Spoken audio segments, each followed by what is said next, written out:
오늘 성경 통독 19일째입니다. 오늘 읽으셔야 될 말씀이 사무엘상 1장에서 16장까지 말씀입니다. 그리고 시편 23편도 오늘 읽으셔야 될 말씀입니다. 이제 성경 피셔서요, 다 같이 함께 사무엘상 1장 1절에서 2절 말씀 함께 보겠습니다. 함께 읽겠습니다. 에브라임 산지 라마다 임소빈에 에브라임 사람 엘가나라 하는 사람이 있었으니 그는 여로함의 아들이요 엘리후의 손자요 도후의 증손이요 수베 현손이었더라. 그에게 두 아내가 있었으니 한 사람의 이름은 한나요 한 사람의 이름은 분인나라. 분인나에게는 자식이 있고 한나에게는 자식이 없었더라. 이스라엘의 마지막 사사가 사무엘입니다.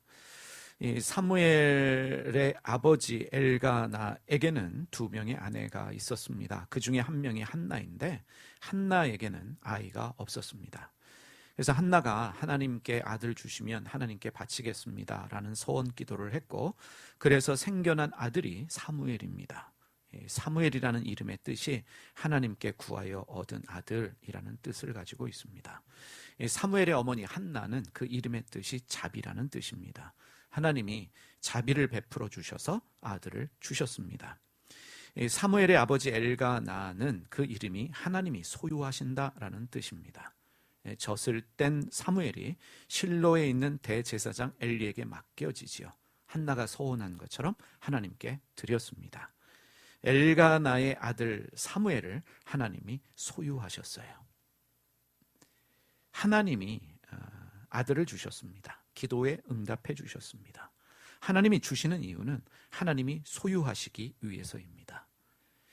그런데 하나님이 소유하시는 일을 나의 기도를 통해서 하십니다. 정작 내가 필요해서 하나님께 기도해서 응답을 받았는데 그 궁극적인 목적은 하나님께서 소유하시기 위해서라는 것입니다. 근데 하나님이 소유하시는데 우리 기도를 통해서 소유하십니다. 왜 그럴까요? 사람을 하나님의 동역자로 여기시기 때문입니다. 그리고 기도에 응답하시는 일을 통해서 우리에게 믿음도 주십니다. 하나님의 일하시는 방법은 신비합니다. 다시 한번 언급하지만 사무엘이라는 이름은 하나님께 구하여 얻은 아들입니다 라는 뜻을 가지고 있습니다. 한나가 하나님께 구하여 얻은 아들 사무엘이 맞지요. 한나의 이름은 자비입니다. 하나님이 한나에게 자비를 베풀어 주셔서 아들을 주셨습니다. 그 아버지의 이름이 엘가나입니다. 하나님이 소유하신다. 궁극적으로 엘가나의 아들 사무엘은 하나님이 소유하셨습니다.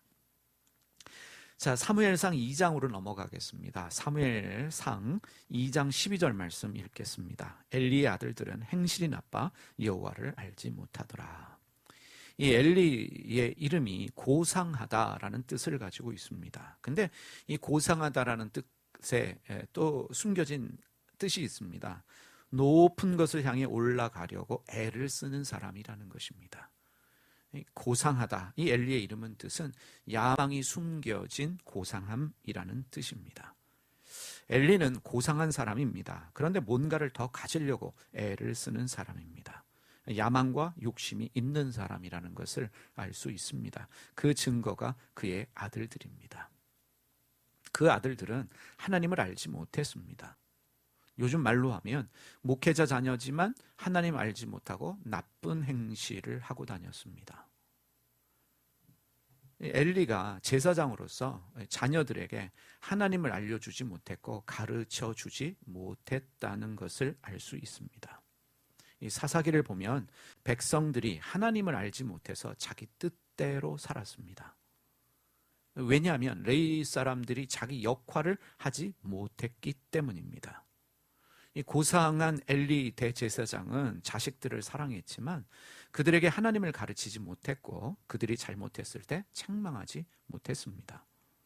무엇보다도 대제사장으로서 하나님을 경외하는 삶을 보여주지 못했습니다.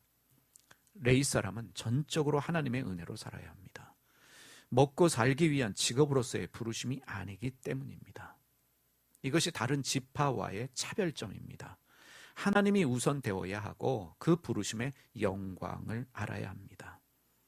가진 것이 없습니다. 남들에게 내세울 만한 명예와 부는 없지만 레위인은 하나님에 대한 헌신이 최고의 자부심이어야만 합니다. 그것이 없다면 예배에 대한 헌신보다는 이 고기로 보상받는 것에 우선권을 둘 수밖에 없습니다. 이 제사 드릴 때 드리는 그 고기에 저건 내 것이다, 그 욕심을 가지고 살 수밖에 없습니다. 엘리는 하나님을 섬기는 영광보다는 세상의 명예와 부를 자식에게 물려주고 싶어하는 직업인으로서의 제사장이었습니다. 이런 엘리에게도 배울 것이 있다고 하나님은 사무엘을 그에게 보내셨습니다. 그를 통하여, 이 엘리를 통하여 하나님을 섬기는 것을 배우게 하시는 하나님의 의도가 무엇일까? 이것이 질문입니다. 하나님의 일하심은 이해되지 않을 때가 참 많습니다. 3장 말씀으로 넘어가겠습니다. 3장 19절에서 21절 말씀입니다.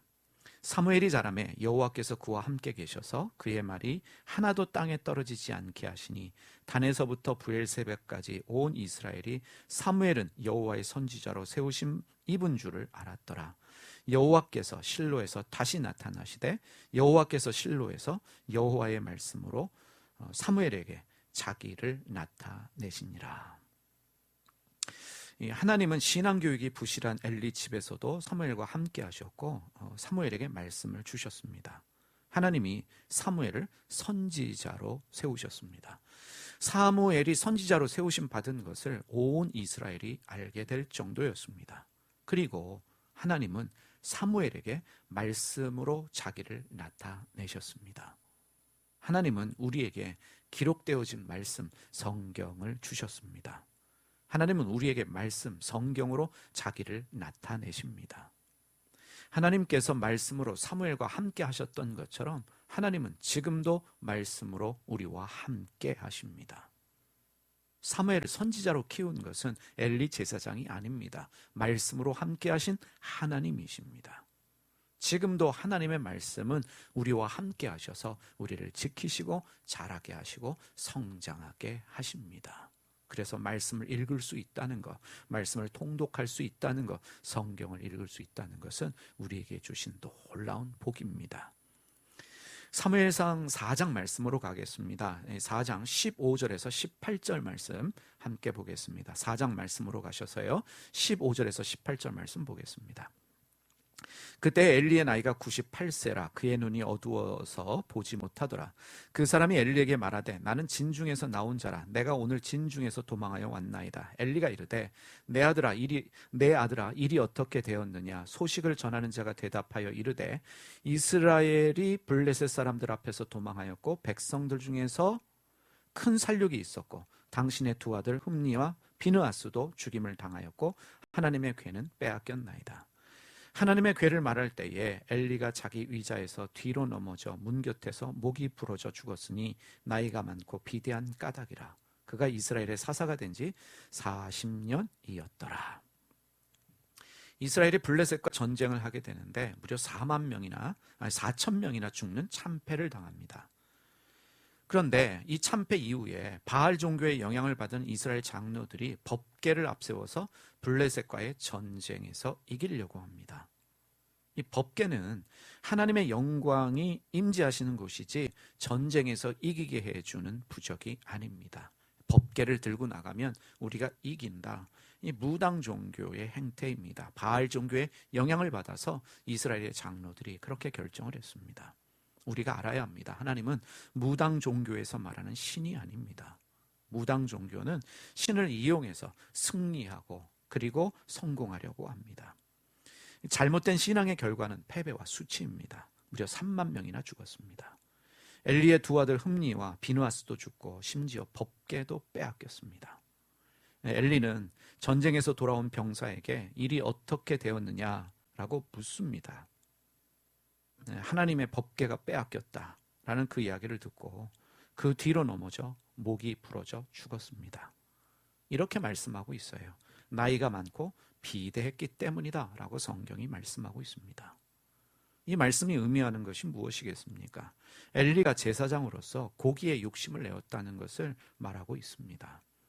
제사장으로서 이스라엘의 사사로서 말씀을 제대로 가르치지 않고 탐심을 부린 결과가 바로 이러한 죽음을 초래했습니다. 아들도 죽었고 그리고 자신도 결국은 죽었습니다.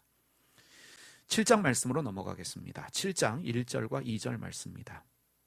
기랏 여아림 사람들이 와서 여호와의 궤를 옮겨 산에 사는 아비나답의 집에 들여놓고 그의 아들 엘리야사를 거룩하게 구별하여 여호와의 궤를 지키게 하였더니 궤가 기랏 여아림에 들어간 날부터 20년 동안 오래 있은지라 이스라엘 온 족속이 여호와를 사모하니라.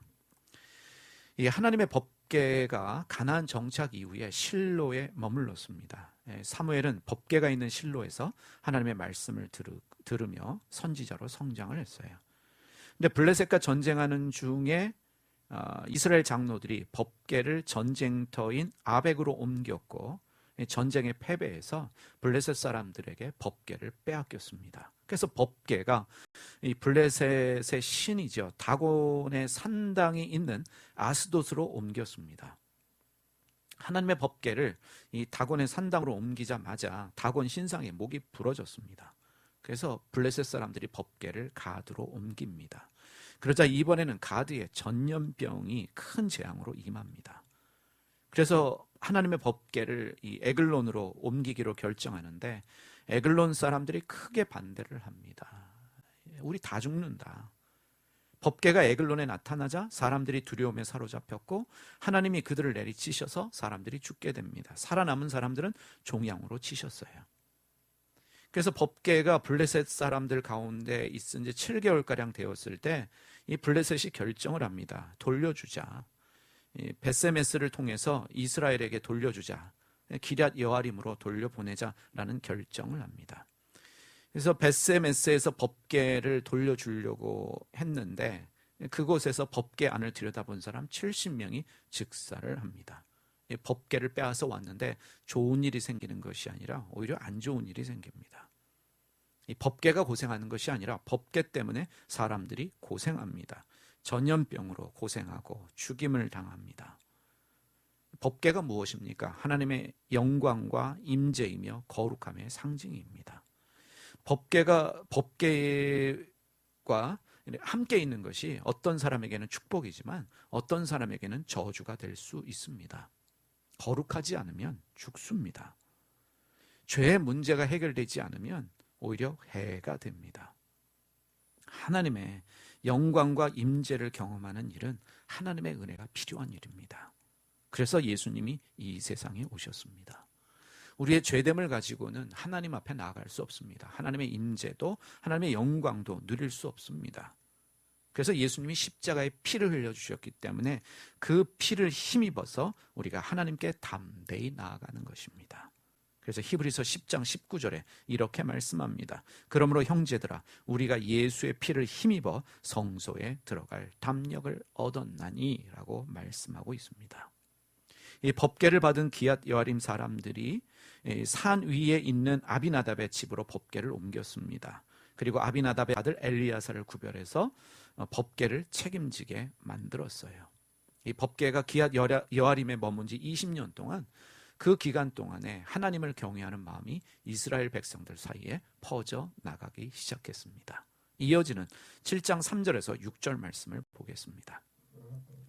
사무엘이 이스라엘 온 족속에게 말하여 이르되 만일 너희가 전심으로 여호와께 돌아오려거든 이방신들과 아스타롯을 너희 중에서 제거하고 너희 마음을 여호와께로 향하여 그만을 섬기라. 그리하면 너희를 블레셋 사람의 손에서 건져내시리라. 이에 이스라엘 자손이 바알들과 아스타롯을 제거하고 여호와만 섬기니라.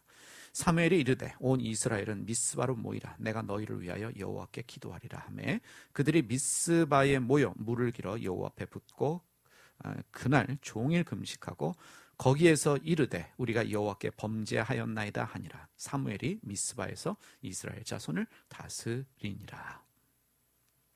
법궤가 기랏 여아림에 돌아오고 20년이 흐릅니다. 그 시간 동안 사람들 마음 안에 하나님을 경외하는 마음이 생겨났습니다. 그 마음이 퍼져나갔습니다. 사무엘은 이스라엘 백성들에게 하나님께 돌아오고 이제 우상을 제거하라고 요구하면서 미스바에서 집회를 합니다. 미스바 대각성 집회라고 우리가 말합니다. 이 모여든 백성들이 주님 앞에서 자신의 죄를 고백하며 회개합니다. 회개하고 돌이켰을 때 이후에 이어지는 블레셋과의 전쟁에서 승리합니다. 이 승리의 비결은 회개입니다. 주님께 돌아오면 주님이 싸우시고 주님이 이기게 하십니다. 그런데 여기에 중요한 포인트가 있습니다. 이 사무엘은 법궤가 기럇 여아림에 돌아오고 난 후에 곧바로 회개를 촉구하지 않습니다. 20년이 지나서 백성들의 마음 안에 하나님을 경외하는 마음이 퍼져 나갈 때까지 기다렸습니다. 20년을 기다린 것입니다. 미스바 대각성 집회를 위해서 20년을 기다렸다라고 말할 수 있습니다. 무엇이든 때가 있습니다. 하나님께서 일하실 때가 있습니다. 그 때를 아는 것이 중요합니다. 하나님의 때를 아는 방법은 한 가지밖에 없습니다. 무조건 기다리는 것입니다. 조급하게 서두르지 않고 기다리면 그 때를 알게 되고 내가 움직이고 싶지 않아도 움직이게 됩니다. 그래서 영성은 기다림이다 라고 말할 수 있습니다. 20년의 기다림을 통해서 회개의 역사가 대각성의 그 회개가 일어나기 시작했던 것입니다. 사무엘상 12장 말씀으로 넘어갈까요? 사무엘상 12장 20절에서 25절까지의 말씀입니다. 사무엘이 백성에게 이르되 두려워하지 말라. 너희가 과연 이 모든 악을 행하였으나 여호와를 따르는 데서 돌아서지 말고 오직 너희의 마음을 다하여 여호와를 섬기라. 돌아서서 유익하게도 못하며 구원하지도 못하는 헛된 것을 따르지 말라. 그들은 헛되니라. 여호와께서는 너희를 자기 백성으로 삼으신 것을 기뻐하셨으므로 여호와께서는 그의 크신 이름을 위해서라도 자기 백성을 버리지 아니할 것이요 나는 너희를 위하여 기도하기를 쉬는 죄를 여호와 앞에 결단코 범하지 아니하고 선하고 의로운 길을 너희에게 가르칠 것인즉 너희는 여호와께서 너희를 위하여 행하신 그 일을 생각하여 오직 그를 경외하며 너희의 마음을 다하여 진실히 섬기라. 만일 너희가 여전히 악을 행하면 너희와 너희 왕이 다 멸망하리라. 이스라엘 백성들이 왕을 요구했습니다. 사람들은 눈에 보이지 않는 하나님의 통치보다는 눈에 보이는 사람의 통치를 원했습니다. 하나님의 백성이 되기보다는 왕의 백성이 되기를 원한 것입니다. 이것이 우리의 연약함입니다. 이것이 우리의 죄성입니다. 눈에 보이는 하나님의 도우심보다는 눈에 보이지 않는 하나님의 도우심보다는 눈에 보이는 사람의 도움을 더 바라는 경우가 우리에게 종종 있습니다. 그래서 하나님을 믿고 의지하는 것이 아니라 사람을 의지하고 기대하는 경향이 우리에게는 많이 있습니다. 이 사람들의 요구에 의해서 세워진 왕이 사울입니다. 왕이 세워진 후에 사무엘이 자기가 이제 사사로서의 일을 다 마쳤다고 여겨서 이제는 백성들에게 고별 설교를 합니다. 그 말씀이 사무엘상 12장의 말씀이에요.